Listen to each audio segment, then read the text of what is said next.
Drafting a professional CV that sells you isn't easy. It takes a lot of time and commitment.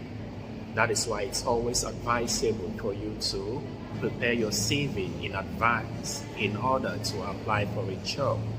But the question is, what exactly have you got to include on your CV? Stay tuned to find out more. Welcome back. If you're just joining us, this is Edwin and this is NDANGOH'S Diary. Please hit the like button, subscribe and share the video with friends and family. For today's video, I'll be sharing with you information that has got to go into your CV in order for you to get that dream job that you've been hoping for. The first information that goes in are your personal information.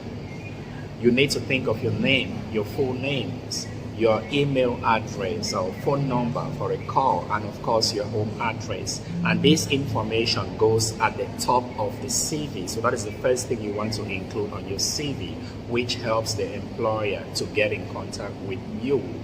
You equally have to think of your qualification.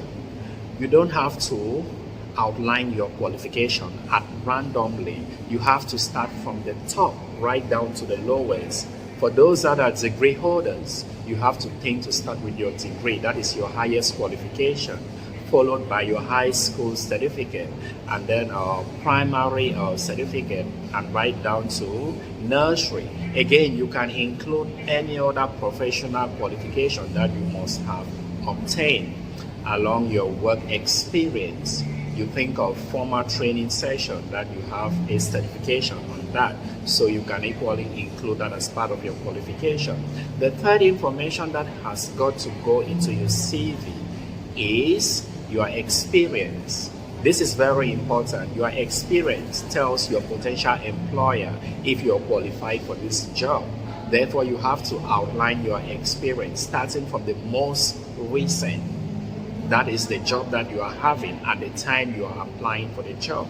Start with the most recent information. State what you're doing in the job. Here you're thinking of your position, what you're doing, what is your job like. So you describe your job in the space of your experience. And after that, you have to outline other positions that you have held in your previous companies. And again, you have to state the position. The time here really important. Is really important because you're talking about the past. So you state the position and the time, what year that you held this position and for how long.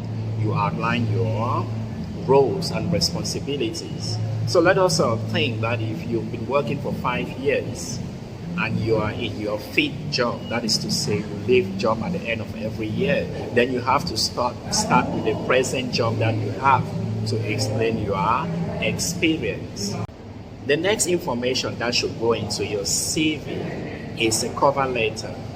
This is not mandatory, but a cover letter gives you the opportunity to tell your employer what you're capable of.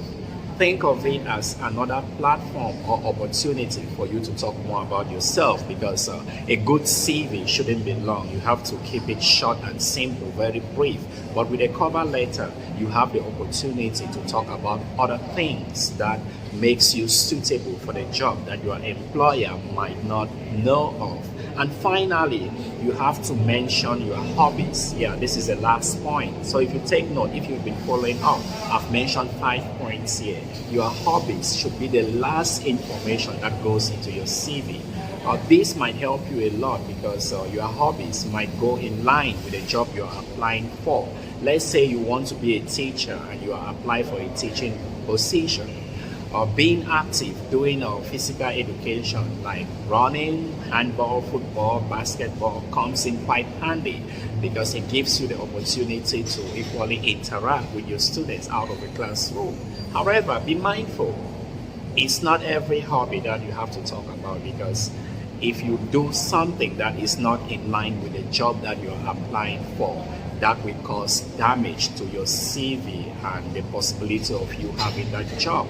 Mention only those things that goes in line with the job. There you go.